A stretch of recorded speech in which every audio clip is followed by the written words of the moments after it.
les gens sont tabous, il y a beaucoup de gens qui sont fatigués, il y a beaucoup de gens qui sont un peu sur le choc, donc on a du mal à mobiliser certaines personnes. Oui, un travailleur qui travaille dans les titres-services, qui gagne les salaires minables, on ne sait même pas couvrir nos factures. Quand on paye les loyers, les restes on reporte pour le mois prochain, On est arrivé au bout, quoi. On a tiré sur la corde, tiré, mais là, ce n'est plus possible, on va tomber s'il continue de tirer. Donc il fallait faire quelque chose de fort pour pouvoir arrêter ça.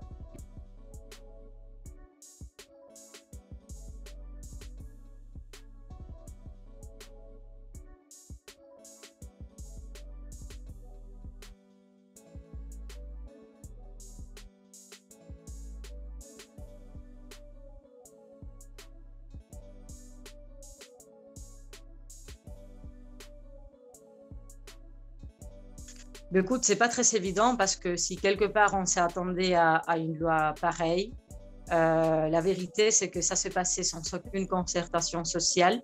Il propose de mettre en suspension tous les professionnels de la santé qui ne sont pas vaccinés complètement. Donc on va déjà perdre au chevet du patient tout ce monde, alors qu'on va rentrer des vacances de Noël et qu'on va avoir sûrement un nouveau pic à un moment donné pendant l'hiver. Il considère une période de réflexion jusqu'au 1er avril pendant laquelle tu peux te faire vacciner. Et si tu ne le fais pas, on va suspendre ta capacité de travailler en retirant ton visa. Par exemple, une des propositions qu'ils nous faisaient, c'était qu'ils veulent bien nous donner des temps pleins, remplacer les temps partiels par des temps pleins sous certaines conditions, mais à condition que ces temps partiels peuvent travailler jusqu'à 41 heures semaine sans. Donc du coup, vous allez demander à une caissière qui peut travailler déjà de 7 heures du matin ou jusqu'à 20 heures le soir, qui doit être disponible du lundi au samedi dans cette période horaire-là. Et en plus de ça, vous lui demandez 41 heures. Donc, concrètement, pendant les grandes vacances, elle ne va plus voir ses enfants, quoi. C'est clair, net et précis. C'est ça qui a mis un peu le feu aux poudres, c'est que 3 ans plus tard, on est au même point, on n'a rien qu'à avancer. Alors, le problème qu'il y a, c'est que chaque personne chez Lidl doit savoir tout faire.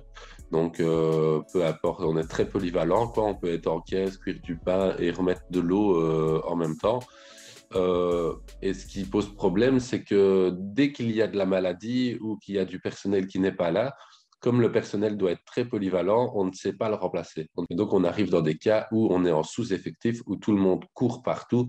Et pourtant, il y a cette même exigence de la direction qui veut que toutes les tâches dans son ensemble soient faites. Les heures ne sont pas augmentées par rapport à ce qu'on a vraiment besoin. Donc, on nous ajoute toujours des tâches à faire, mais on n'a pas le temps nécessaire pour faire ces tâches-là.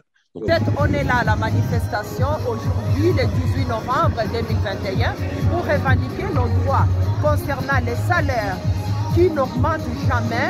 Entre-temps, notre travail est pénible. Et concernant les frais de déplacement, on fait les déplacements quand il pleuve, quand il neige, mais on n'a droit qu'à 13 centimes. C'est qu'il ne faut rien concernant notre pénibilité. C'est pourquoi aujourd'hui, tous en frère commun, on s'est levé malgré le froid. On est venu ici pour revendiquer nos droits, afin que les patrons puissent comprendre notre souffrance et puissent revoir nos conditions de travail.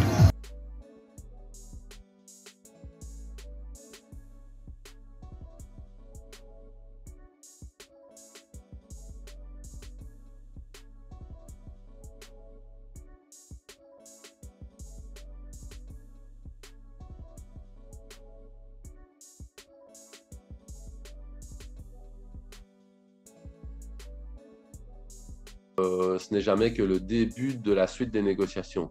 Donc pour être clair, depuis 2018, on est en négociation avec la direction.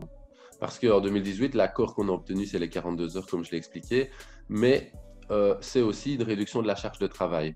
Et ça fait 3 ans qu'on essaye de trouver des choses qui vont réellement modifier la charge de travail et réellement améliorer le quotidien des travailleurs.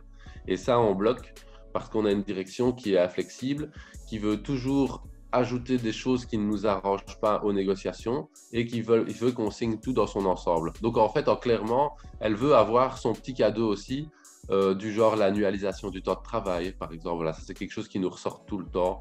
encore plus de flexibilité.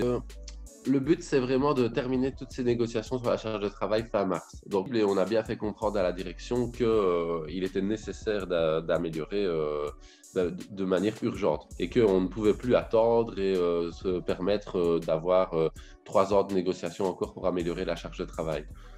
On demande surtout du personnel en suffisance pour garantir les soins de qualité et des conditions de travail tenables, parce que c'est ça en fait le problème. Eux, ils disent qu'ils s'essayent avec ce projet de loi de garantir que le personnel peut être pris en charge parce qu'on ne va pas le contaminer à l'hôpital et que le même personnel ne va pas être contaminé, alors que ça, c'est pointé du doigt un certain qui n'est pas coupable de l'échec de ces systèmes de santé.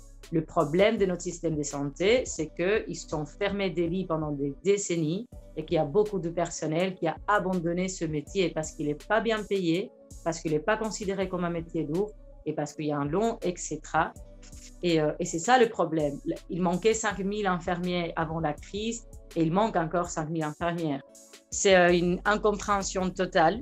Il y a 1 an et demi, on nous applaudissait dans les balcons et maintenant on nous traite presque comme des éléments contaminateurs, comme si la pandémie c'était notre faute. Je ne comprends pas comment ils sont capables de blâmer un 10% qui n'est pas vacciné, alors que c'est justement à l'hôpital qu'on prend le plus de mesures, etc. Évidemment, l'hôpital, c'est un endroit de contamination comme n'importe quel endroit de contamination. Ça peut être aussi la rue, le cinéma, le RICA, les trams, etc. Donc, il y a une colère énorme parce qu'on est à bout. Il y a beaucoup de démissions avant ce projet de loi et il commence à y avoir aussi des démissions dès qu'on a su qu'il y avait ce projet de loi qui allait passer. Aujourd'hui, on est payé à 12 € par heure brute. Alors, on préfère avoir même 15 € par heure. Comme ça, on est soulagé, on saura payer nos factures à la fin du mois. Nous, de notre côté, on va les soutenir aussi. On va les encourager de continuer leur lutte. On va les soutenir pour que toutes ces femmes-là soient régularisées, puissent avoir les papiers, afin qu'elles puissent travailler dans des normes européennes comme tout le monde. Et je les encourage, je les jette des fleurs parce que c'est le travail qu'ils font qui est pénible, qui n'est pas reconnu. Ils travaillent dans des conditions qui n'est pas possible.